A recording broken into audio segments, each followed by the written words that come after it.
காமராசர் தொடர்பான செய்திகள் பகுதி 2. காமராசர் 1937 சட்டமன்ற உறுப்பினராக தேர்ந்தெடுக்கப்பட்டார்.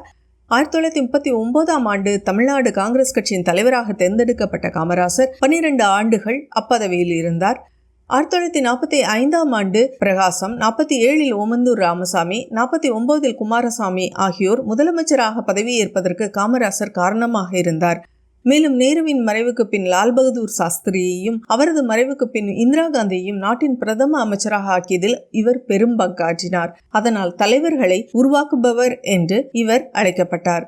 1954 ராஜாஜி முதலமைச்சர் பதவியில் இருந்து விலகியதும் காமராசர் அப்பதவிக்கு தேர்ந்தெடுக்கப்பட்டார். 1963 தாமாக பதவி விலகும் வரை அப்பதவியில் திறம்பட செயல்பட்டார்.